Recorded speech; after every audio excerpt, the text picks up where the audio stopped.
Hello. आज हम quantum mechanics के नेक्स्ट टॉपिक कवर करेंगे।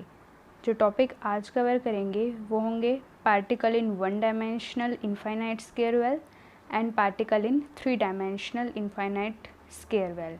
हम इन्हीं दो टॉपिक को अच्छे से डिस्कस करने वाले हैं।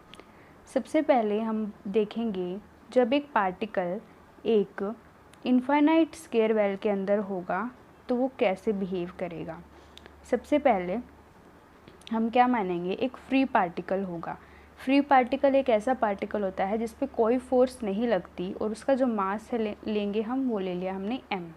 उसको हमने क्या किया, एक रेक्टेंगुलर बॉक्स के अंदर रख दिया और बोला कि ये सिर्फ स्ट्रेट लाइन के अलोंग जा सकता है और जो वोल्स हैं, जो जिस रेक्टेंगुलर बॉक्स के अंदर हमने पार्टिकल को लिया है वो बॉक्स क्या होगा, रिजिड होगा, इलास्टिक होगा और नॉन पेनिट्रेबल होगा। ठीक है। अब जो पार्टिकल है वो सिर्फ कहाँ जा सकता है, एक्स एक्सिस के अलोंग। अब बॉक्स की लेंथ कितनी है, L है। तो अगर पार्टिकल ज़ीरो से चलेगा तो वो कहाँ पे पहुँचेगा, L पे पहुँचेगा। ज़ीरो से चलेगा तो L तक पहुँचेगा। मतलब जो पार्टिकल की जो पाने की प्रोबेबिलिटी है वो ज़ीरो से और L के क्या रहेगी, बीच में रहेगी। ज़ीरो और L के बीच में रहेगी।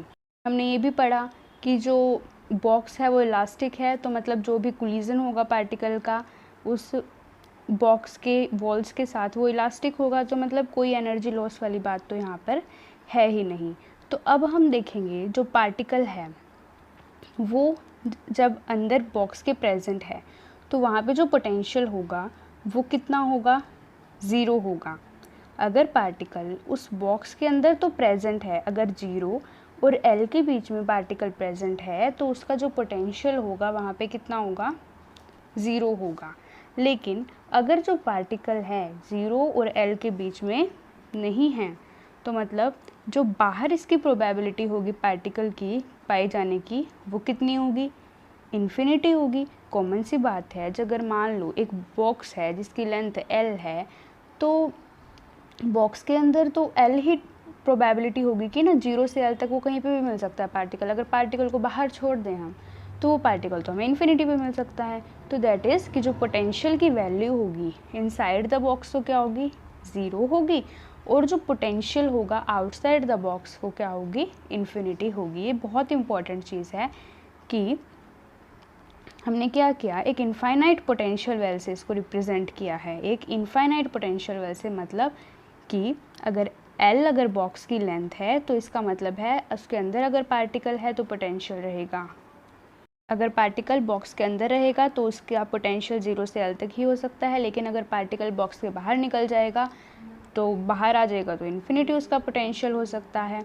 ठीक है। तो यहाँ पे हमने क्या किया, एक पार्टिकल को कन्फाइंड किया रेक्टेंगुलर बॉक्स में और उसके अंदर जो पोटेंशियल होगा बॉक्स के अंदर वो ज़ीरो होगा और जो पोटेंशियल होगा बाहर वो इन्फिनिटी होगा। तो इसलिए जो पोटेंशियल V है, यहाँ पे इक्वेशन लिखी हुई है कि V डिफाइन है एज, जो Vx है वो ज़ीरो होगा जब x की वैल्यू कितनी होगी, पार्टिकल की पोजीशन की वैल्यू कितनी होगी, ज़ीरो और L के बीच में, और इन्फिनिटी कब होगी, जब x लेस देन इक्वल होगा ज़ीरो के। मतलब अगर ज़ीरो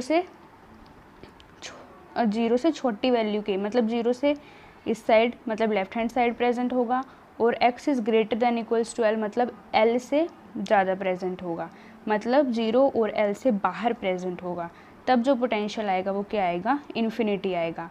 अब हम बात करेंगे इस कंसेप्ट की, हम इसको देखेंगे क्लासिकल व्यू से और क्वांटम व्यू से। सबसे पहले देखेंगे क्लासिकल व्यू से।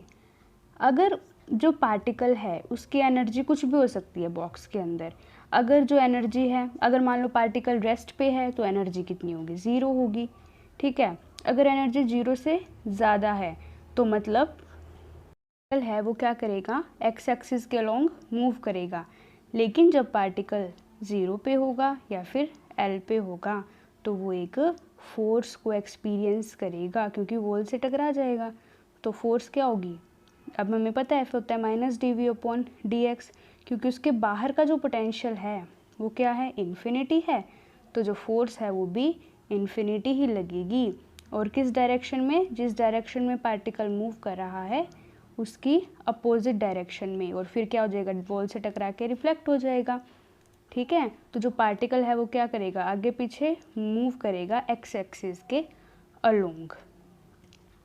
ठीक है, जो पार्टिकल है वो आगे पीछे मूव करेगा एक्स एक्सिस के अलोंग। दोबारा क्लासिकल वो क्या कहता है कि अगर पार्टिकल है तो वो रेस्ट के अंदर है तो उसकी एनर्जी ज़ीरो होगी।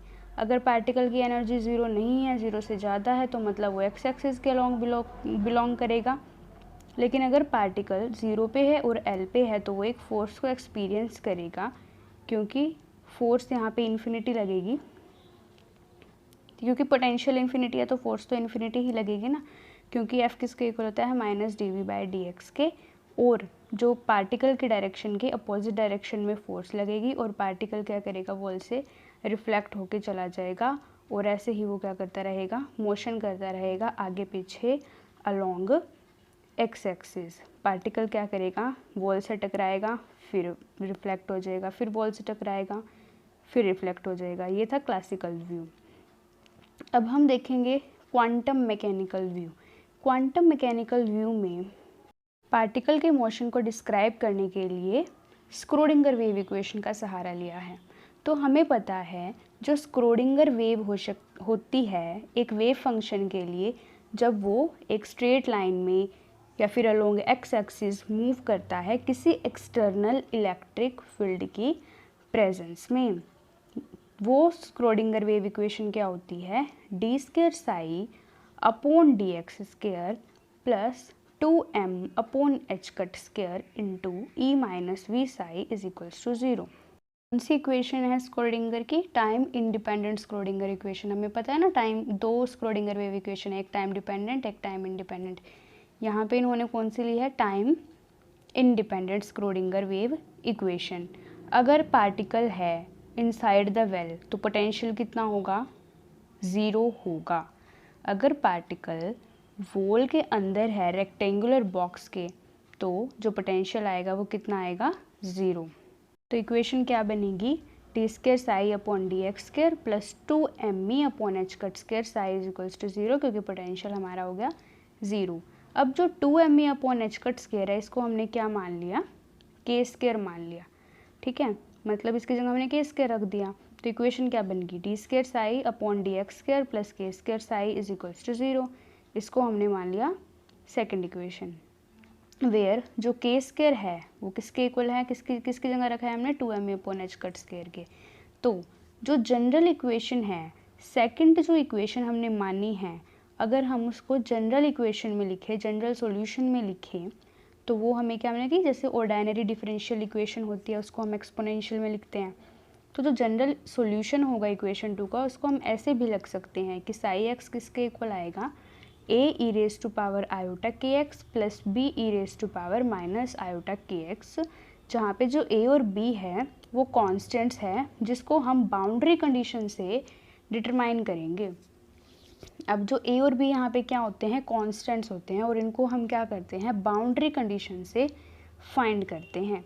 अब बाउंड्री कंडीशंस क्या हैं, अब फाइंड करते हैं बाउंड्री कंडीशंस। बाउंड्री कंडीशन सबसे पहले तो बात ये है, जब पार्टिकल ज़ीरो पे होगा, जब x की वैल्यू कितनी होगी, ज़ीरो होगी, तब वेव फंक्शन कितना होगा, ज़ीरो होगा। अब जब पार्टिकल L पे होगा तो वेव फंक्शन कितना होगा, ज़ीरो होगा। अब ये ज़ीरो क्यों होगा, क्योंकि हमें पता है वेव फंक्शन एक वेरिएशन है। अब जब ज़ीरो पे है तो उसमें कोई वेरिएशन हो ही नहीं रही, जब है ही वो ज़ीरो पे। अब जब L पे है तो मतलब वेरिएशन वहाँ पे ख़त्म होगी ना। तो जब शुरू करते हैं कोई चीज़ तो वहाँ पे तो कोई वेरिएशन नहीं होती, क्योंकि उसको शुरू कर रहे हैं। और जो कोई चीज़ ख़त्म होती है, जैसे कोई वेव शुरू होती है, वहाँ पे तो ऐसा तो है नहीं कि शुरू से ही वेरिएशन शुरू हो जाएगी वेव के अंदर। जो वेव दिखती है हमें, वेव होती है, ऐसा तो है नहीं कि वो पहले ही पॉइंट पे वेरिएशन शो करेगी या फिर लास्ट के पॉइंट पे वेरिएशन शो करेगी। तो इसीलिए जो वेव फंक्शन है वो एक खुद ही वेरिएशन है। तो ज़ीरो और एल पे वेव फंक्शन की वैल्यू कितनी आएगी, ज़ीरो आएगी। ज़ीरो और एल पे जो वेव फंक्शन की वैल्यू है वो क्या आएगी, ज़ीरो आएगी। अब हम क्या करेंगे, अगर x ज़ीरो होगा तो साई क्या होगा, वहाँ पे ज़ीरो ही होगा। तो जो फोर्थ इक्वेशन है वो क्या हो जाएगी, उसकी जगह मैं ज़ीरो पुट कर दूँ तो क्या मिलेगा कि a प्लस बी किसके इक्वल आएगा, ज़ीरो के।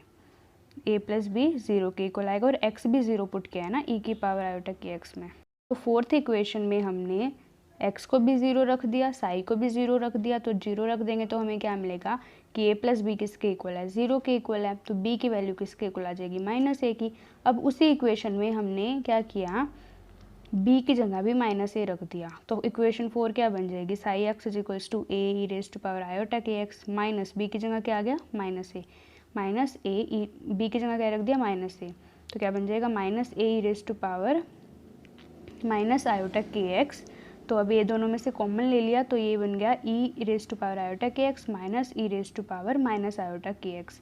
तो अब क्या किया, 2 से ऊपर मल्टीप्लाई कर दिया, 2 से नीचे मल्टीप्लाई कर दिया, तो साई एक्स की वैल्यू क्या आ जाएगी 2 आयोटा ए, और ये फॉर्मूला किसका होता है E raise to power iota K X minus E raise to power minus iota K X upon 2 iota, ये फॉर्मूला होगा साइन के एक्स का। तो यहाँ पे हमने रख दिया साइन के एक्स और 2 आयोटा ए को हमने मान लिया सी की वैल्यू कितनी है 2 आयोटा ए, तो क्या आ जाएगा साई एक्स किसके इक्वल आ गया सी साइन के एक्स, वेयर जो सी है वो 2 आयोटा ए के इक्वल होगा। सिमिलरली जब x l पे होगा, जब x की वैल्यू l के इक्वल होगी तो वेव फंक्शन वहाँ पे भी 0 होगा। तो जो इक्वेशन 6 है उसके अंदर हम क्या करेंगे, साई को 0 पुट कर देंगे, तो 0 इज इक्वल्स टू क्या मिल जाएगा साइन ऑफ के एल, साइन ऑफ के एल, और साइन के एल की वैल्यू लिखे क्योंकि सी उधर जाके मल्टीप्लाई होगा 0, तो साइन के एल की वैल्यू आ जाएगी 0। अब यहाँ तक समझ में आ गया। अब हमें पता है जो साइन की वैल्यू होती है वो n पाई के मल्टीपल में ही आएगी, ठीक है, वो पाई का मल्टीपल ही होती है, जो भी साइन की वैल्यू होगी वो पाई का मल्टीपल होगी। वहाँ पे n की वैल्यू 0 भी हो सकती है, 1 भी हो सकती है और 2 भी हो सकती है एंड अप टू सोन हो सकती है। मतलब जो साइन का फंक्शन होता है वो n पाई का ही फंक्शन होता है। साई एक n पाई की फॉर्म में उसकी जो वैल्यूज़ आती हैं डिफरेंट एंगल्स पे, तो हम क्या लिख सकते हैं, जो KL होगा वो n पाई के इक्वल आएगा, n पाई के इक्वल आएगा, और n की वैल्यू क्या होती है 0, 1, 2 अप टू सो ऑन, ठीक है।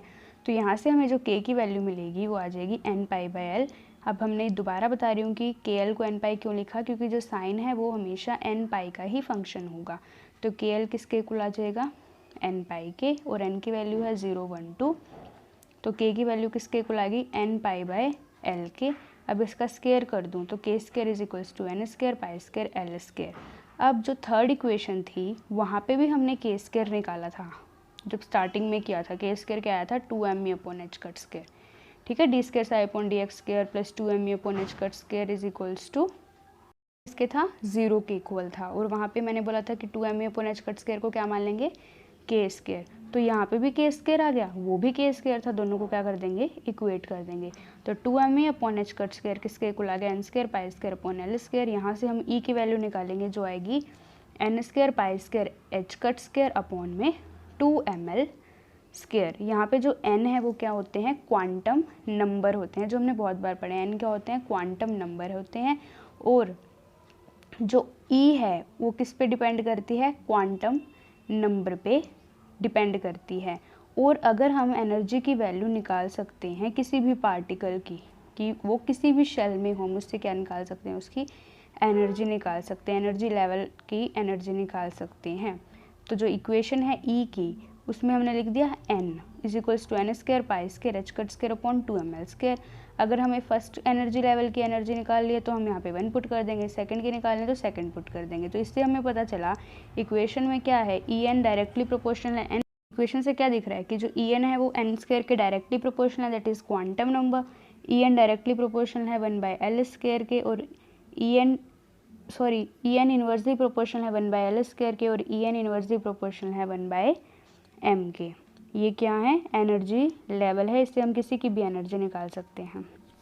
अब हम एनर्जी लेवल ही देख रहे हैं कि एनर्जी के लेवल ही कौन से पॉसिबल हैं, या फिर इसको हम आइगन वैल्यूज़ ऑफ एनर्जी भी बोलते हैं, आइगन वैल्यू भी बोलते हैं एनर्जी की, या फिर एनर्जी लेवल डायग्राम भी बोलते हैं। अब मान लो जो हमने अभी इक्वेशन निकाली एनर्जी वाली उसमें 1 पुट कर दिया, तो जो ये वाली एनर्जी आएगी n square pi square h cut square upon 2ml square था ना, तो 1 का स्केयर तो 1 ही हो जाएगा, तो ये इक्वेशन बनेगी। तो ये वाली जो एनर्जी होगी ये कौन सी एनर्जी होगी ग्राउंड लेवल की एनर्जी, और जो ये स्टेट होगी, स्टेट को क्या बोलेंगे, ग्राउंड स्टेट। और जो इससे जो एनर्जी इससे वाली हाइयर होगी, 2 वाली होगी, 3 वाली होगी, 4 वाली होगी, उनको क्या बोलेंगे, एक्साइटेड एनर्जी बोलेंगे। और स्टेट्स को क्या बोलेंगे, एक्साइटेड स्टेट्स। तो E2 की भी हम निकाल सकते हैं, n की जगह, n स्क्वायर की जगह क्या रख देंगे, 2 रख देंगे, तो 2 का स्क्वायर आ जाएगा। E3 की भी निकाल सकते हैं, 3 का स्क्वायर आ जाएगा। E4 की भी निकाल सकते हैं, 4 का स्क्वायर आ जाएगा। अब तो ये जो पार्टिकल है उनकी यही एनर्जी हो सकती है, या तो E1 होगी, E1 की E1 होगी, या फिर 4 टाइम्स ऑफ E1 होगी, या फिर 9 टाइम्स ऑफ E1 होगी, या 16 टाइम ऑफ E1 होगी। मतलब जो एनर्जी होती है ना वो क्वांटाइज्ड होती है, ठीक है। जो यही वैल्यूज़ अलाउड होती है, दैट इज़ थिंग, कि यही एनर्जीज़ की वैल्यूज़ अलाउड होती हैं और कोई एनर्जीज़ अलाउड नहीं होती। और इनको क्या बोलते हैं, एनर्जी लेवल्स बोलते हैं, या फिर आइगन वैल्यूज़ बोलते हैं एनर्जी की। और ये जो एनर्जी है वो इक्वली स्पेस नहीं होती। ये नहीं होता कि अगर एक एनर्जी E है तो दूसरी हमें इसी इतने ही डिस्टेंस पे मिल जाएगी। जो एनर्जी लेवल्स होती है ना, कि वो बहुत मतलब डिफरेंट एनर्जी लेवल का जो दूसरी एनर्जी लेवल से डिफरेंस है वो क्या होगा, चेंज हो सकता है। और जो पार्टिकल है वो कौन सी एनर्जी को पोजेस करता है, डिस्क्रीट वैल्यू को, क्योंकि कोई रेगुलरिटी नहीं है कि अगर 1 है तो एनर्जी 2 भी होगी, मतलब अगर E1 है तो 2E1 भी होगा, 3E1 होगा, ऐसा नहीं होता। बस ये इन्हीं एनर्जी को फॉलो करता है, E1 फिर 4E1 फिर 9E1 और 16E1। तो मतलब जो एनर्जी है पार्टिकल की एक बॉक्स के अंदर वो क्या होगी, क्वांटाइज्ड होगी। क्या होगी, क्वांटाइज्ड होगी। मतलब जैसे हमें पता है कि जो चार्ज होता है वो क्वांटाइज्ड होता है, वो हमेशा 1.6 × 10⁻⁻19 का मल्टीपल होता है। सिमिलरली जो एनर्जी है वो भी क्वांटाइज्ड है। मतलब अगर एनर्जी E1 है तो फिर 4E1 होगी, फिर जो अगला एनर्जी लेवल होगा उसकी एनर्जी 9E1 होगी, और फिर जो अगला एनर्जी लेवल होगा उसकी जो एनर्जी होगी वो 16E1 होगी। और ये इक्वली स्पेस्ड एनर्जी लेवल्स हैं जो वो इक्वली स्पेस्ड नहीं होंगे। जो एनर्जी लेवल्स होंगे वो मतलब n=1 होगा, n=2 होगा, 3 होगा, 4 होगा, 5 होगा, ये इक्वली स्पेस नहीं होंगे। किसी का डिस्टेंस थोड़ा होगा, किसी का डिस्टेंस दूसरे एनर्जी लेवल से ज़्यादा होगा, ठीक है। तो जो पार्टिकल है वो only discrete values of energy को ही ओबे करता है।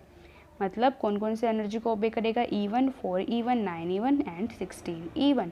तो हमने पता लगाया कि जो एनर्जी लेवल होती हैं या फिर जो आइगन वैल्यूज़ है एनर्जी की वो भी क्या होती हैं, क्वांटाइज्ड होती है। जो पार्टिकल की एनर्जी होगी एक बॉक्स के अंदर वो क्या होगी, क्वांटाइज्ड होगी। अब बात करेंगे आइगन वैल्यूज़ मोमेंटम की। अब हमें पता है काइनेटिक एनर्जी E होती है, वो होती है p²/2m। तो यहाँ से अगर हम मोमेंटम की वैल्यू निकालें तो Pn² = क्या आ जाएगा, 2m × En। अगर हम n में ले रहे हैं ना, एनर्जी लेवल n ले रहे हैं, ठीक है, तो क्या आ जाएगा हमारे पास Pn² किसके इक्वल आएगा, 2m क्योंकि काइनेटिक एनर्जी होती है p²/2m। तो यहाँ से हमने p² को निकाल लिया 2me, और फिर हमने दिखा दिया उसकी एनर्जी लेवल हमने दिखा दी n। तो यूजिंग इक्वेशन 8 जो हमने, अब एक इक्वेशन और होनी चाहिए हमारे पास। जो Pn होता है वो होता है h⁻k के इक्वल। जो Pn होता है वो h⁻k के इक्वल होता है। और जो k की हमने इक्वेशन नंबर 8 में वैल्यू निकाली थी वो क्या थी, n⁻/L। तो जो मोमेंटम की वैल्यू आएगी वो किसके इक्वल होगी, Pn = n⁻h⁻L। अगर हम इसका स्क्वायर करेंगे तो हमें क्या मिलेगा, n² π²h² L²। इसको हमने मान लिया इक्वेशन नंबर 8। तो मतलब जो मोमेंटम है वो भी क्या होगी, क्वांटाइज्ड होगी। इसकी भी कुछ फिक्स्ड वैल्यू होगी जो अलाउड होगी। तो अब हमें दिख रहा है कि जो मोमेंटम है पार्टिकल की बॉक्स के अंदर वो क्वांटम नंबर के डायरेक्टली प्रोपोर्शनल है, इन्वर्सली प्रोपोर्शनल है लेंथ के of the box, and independent है पार्टिकल के मास के, पार्टिकल के मास के इंडिपेंडेंट है। इक्वेशन दिखा रखी है कि Pn² = 2Mn। इसका कोई यूज़ नहीं है। बेसिकली यूज़ ये है कि जो Pn होती है ना वो h⁻k के इक्वल होती है। Pn होती है ना h⁻k के इक्वल होती है। और जो इक्वेशन नंबर 8 में जो हमने k की वैल्यू निकाली थी वो कितनी थी, n⁻/L, वो हमने पुट कर दी। तो Pn की वैल्यू क्या बन गई, n⁻/L h⁻। ठीक है, तो इससे हमें पता चला मोमेंटम क्या है, क्वांटाइज्ड। और जैसे आइगन वैल्यूज़ क्वांटाइज्ड होती हैं ऐसे ही मोमेंटम की जो वैल्यूज़ होती हैं, आइगन वैल्यूज़ होती हैं, वो क्वांटाइज्ड होती है। अब हम पढ़ेंगे ज़ीरो पॉइंट एनर्जी क्या होती है। जो मिनिमम एनर्जी जो पार्टिकल है वो बॉक्स के अंदर जो मिनिमम एनर्जी पोजेस करता है उसको क्या बोलते हैं, zero energy, zero point energy. अब एनर्जी सबसे मिनिमम किस में होगी, जब एन किसके इक्वल आएगा, 1 के इक्वल आएगा। तो ज़ीरो पॉइंट एनर्जी किसके इक्वल हो जाएगी, E1, मतलब N square pi square upon H cut square upon 2ml square, 1 square रख देंगे तो 1 नहीं आएगा। इसको हमने ठीक है, ये हमने इक्वेशन नंबर 9 में देखा था कि En किसके इक्वल होता है, N square pi square H cut square upon 2l square, वहाँ पे 1 पुट करना है तो ये आ जाएगी हमारे पास ज़ीरो पॉइंट एनर्जी। ठीक है, तो जो एनर्जी ज़ीरो है वो अलाउड नहीं होती, क्योंकि जब एनर्जी ज़ीरो होगी तो वहाँ पे साई क्या होगा, ज़ीरो होगा। ठीक है, तो मतलब प्रोबेबिलिटी डेंसिटी भी ज़ीरो होगी, तो मतलब पार्टिकल बॉक्स के अंदर है ही नहीं, तो एनर्जी जो ज़ीरो है वो अलाउड नहीं है। ठीक है, हम एनर्जी हमेशा कहाँ से स्टार्ट करेंगे, 1 से स्टार्ट करेंगे, क्योंकि अगर एनर्जी ही ज़ीरो है तो वेव फंक्शन तो प्रोड्यूस होएगा ही नहीं, क्योंकि वेव फंक्शन तो एक वेरिएबल है। वेव फंक्शन क्या है, एक वेरिएशन है, तब कोई सी वेव के अंदर वेरिएशन होगा ही नहीं तो वेव फंक्शन कैसे इंड्यूस्ड होगा। तो अगर एनर्जी ज़ीरो है तो वेव फंक्शन ज़ीरो होगा बॉक्स के अंदर, तो मतलब प्रोबेबिलिटी डेंसिटी भी क्या होगी, दैट इज साई स्क्वायर से जिसको हम रिप्रेजेंट करेंगे वो ज़ीरो है, तो मतलब पार्टिकल ही बॉक्स के अंदर नहीं है। इन्होंने तो ये साबित कर दिया, तो मतलब जो एनर्जी है वो नॉट इक्वल टू ज़ीरो नहीं होंगे। तो इसका मतलब ये है कि जो पार्टिकल है उसके पास ज़ीरो जो एनर्जी है, ज़ीरो पॉइंट एनर्जी है या फिर ज़ीरो टोटल एनर्जी है, वो बॉक्स के अंदर वो होती ही नहीं पार्टिकल के अंदर। मतलब पार्टिकल रेस्ट पे तो हो ही नहीं सकता बॉक्स के अंदर। क्वांटम मैकेनिकली जो पार्टिकल है वो बॉक्स के अंदर नहीं हो सकता। लेकिन क्लासिकल मैकेनिक्स ने बोला था कि अगर एनर्जी क्या होगी, ज़ीरो होगी, तो पार्टिकल रेस्ट पे हो सकता है। लेकिन क्वांटम मैकेनिक कह रहे हैं कि अगर पार्टिकल रेस्ट पे है ना तो वो हो ही नहीं सकता बॉक्स के अंदर, वो होगा ही नहीं बॉक्स के अंदर। अब हम बात करेंगे वेव फंक्शन की। अब जो वेव फंक्शन की हमने इक्वेशन निकाली थी पहले, वो आई थी c sin kx। अब k की वैल्यू हमें पता है n पाई बाई एल, वो पुट कर दी। अब प्रोबेबिलिटी डेंसिटी कैसे निकालते हैं, कॉन्जुगेट, फिर उसका साई, फिर उसका dx, फिर उसका इंटीग्रेशन।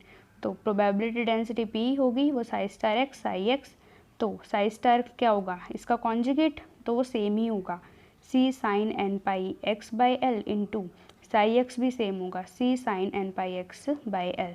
तो इन दोनों का क्या हो जाएगा, स्केयर हो जाएगा, c square sine square n pi X by L.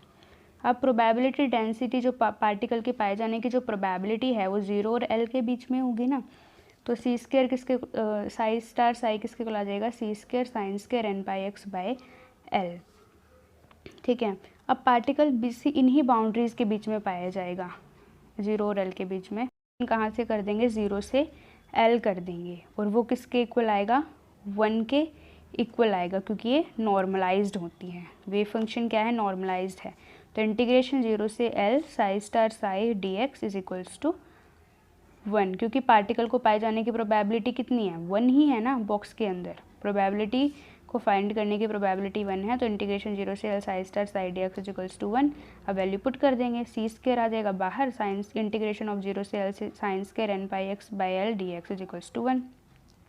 अब एक फॉर्मूला होगा sine square N pi X by L का, 1 minus cos 2 N pi X by L divided by 2, उस 2 को हमने बाहर निकाल लिया, तो क्या बन गया, सी स्केयर बाई 2 इंटीग्रेशन 0 से L into 1 minus cos of 2 N pi X by में L D X is equal आएगा किसके, 1 के। तो ये हमारे पास वैल्यू आ गई। अब क्या करेंगे, जो सी स्केयर को बाहर निकाल लिया, इंटीग्रेशन 0 से लेके एल, ठीक है, तो डी एक्स माइनस फिर इंटीग्रेशन 0 से L cos 2 n pi X by L D x, सबका अलग अलग इंटीग्रेशन कर लिया दोनों का, और किसके इक्वल है, 1 के। मतलब सी स्केयर बाई 2 इंटीग्रेशन 0 से L D X minus integration 0 से L cos 2 n pi X by L into D X is equals to 1। अब सी स्केयर बाई एल, अब डी एक्स का इंटीग्रेशन करेंगे, एक्स लिमिट पुट करेंगे 0 से लेके L, तो क्यों क्या आएगी, एल माइनस 0, और जो नेक्स्ट टर्म की वैल्यू होती है इंटीग्रेशन 0 से L cos 2 n pi X by L D x, इसकी वैल्यू होती है 0। तो यहाँ पे हमने क्या पुट कर दिया, 0 पुट कर दिया, बिकॉज जो इंटीग्रेशन 0 से L cos 2 n pi X by L D X की वैल्यू होती है 0। तो C square by 2 into L minus 0 किसके इक्वल आ जाएगा, 1 के। C square by 2 into L minus 0 किसके इक्वल आ गया, 1 के। तो सी स्क्वायर की वैल्यू क्या आ जाएगी 2/L, तो सी की वैल्यू आ जाएगी √2/L। तो जो नॉर्मलाइज्ड वेव फंक्शन होगी जो पार्टिकल बॉक्स के अंदर है वो क्या हो जाएगी, साई के अंदर वैल्यू पुट कर देंगे सी की, psi is equals to √2/L sin nπx/L। ठीक है, अगर हम बहुत जो नॉर्मलाइज्ड वेव फंक्शन लें, बहुत सारे वेव फंक्शन लिए तो एक वेव फंक्शन हो गया। अगर हम psi1 ले, psi2 ले और psi3 ले और उनकी प्रोबेबिलिटी डेंसिटी भी देखें, एक पार्टिकल की, 2 पार्टिकल की, 3 पार्टिकल की, तो वो क्या होगी psi1 square, psi2 square, psi3 square, और उनको हम प्लॉट करें तो वो हम फिगर देखेंगे अभी।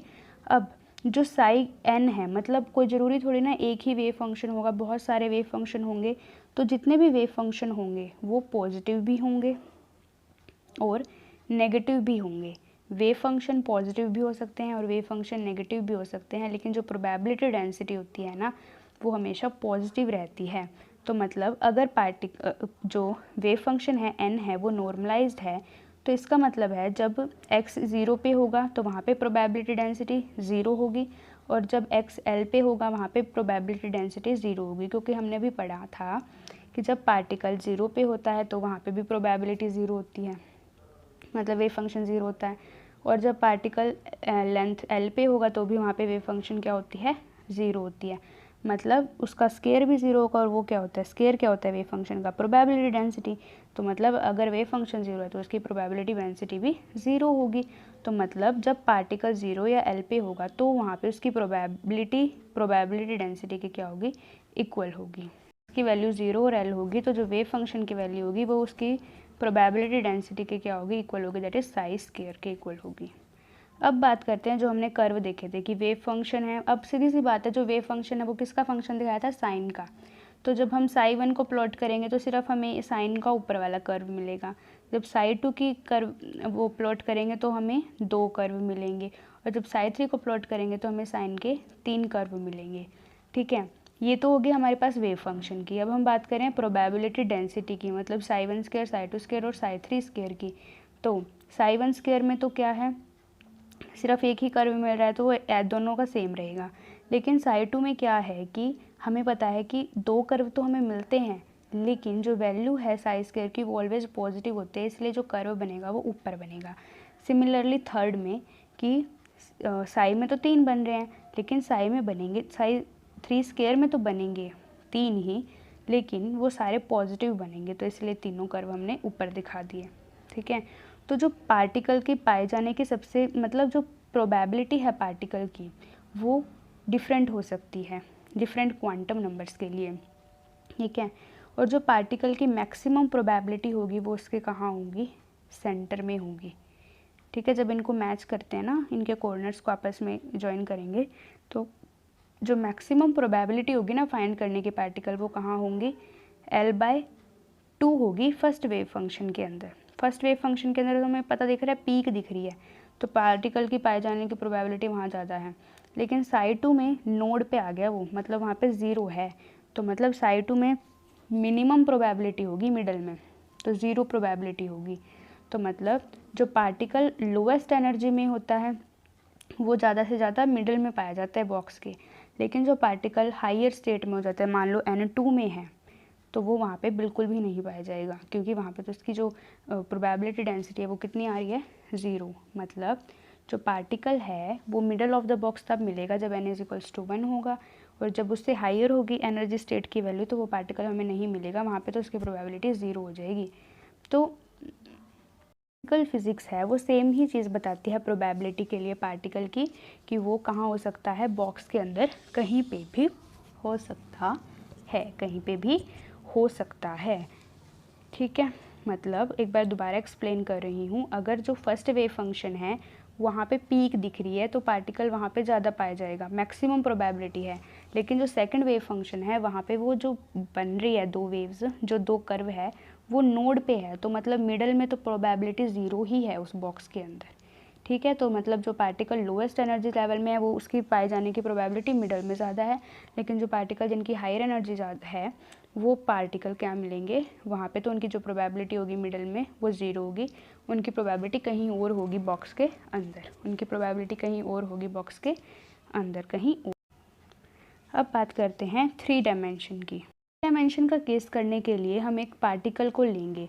मान लो हमने गैस मॉलिक्यूल ले लिया, गैस का कोई भी मॉलिक्यूल ले लिया जिसका मास है m, और उसको हमने एक क्यूबिकल बॉक्स है, मतलब वो 3 डायमेंशन हो गया, जिसकी जो एज है वो कितनी होगी, L होगी। और हमें ये पता है कि जो पोटेंशियल है वो इनसाइड द बॉक्स तो 0 होगा और आउटसाइड द बॉक्स क्या होगा, इनफाइनाइट लार्ज होगा।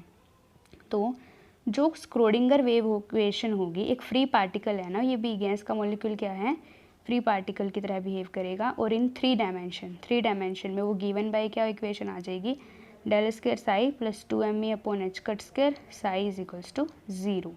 अगर हम डेल स्क्वायर की वैल्यू पुट कर दें, क्या होती है डेल स्क्वायर की value, curly square upon curly X square plus curly square upon curly Y square plus curly square upon curly Z square into psi plus K square psi is equals to 0। Similarly हमने यहाँ पे क्या बोला कि जो के square है वो किसके इक्वल आएगा, 2me upon H cut square के, ठीक है। और यहाँ पे जो E है वो क्या है, टोटल एनर्जी है पार्टिकल की।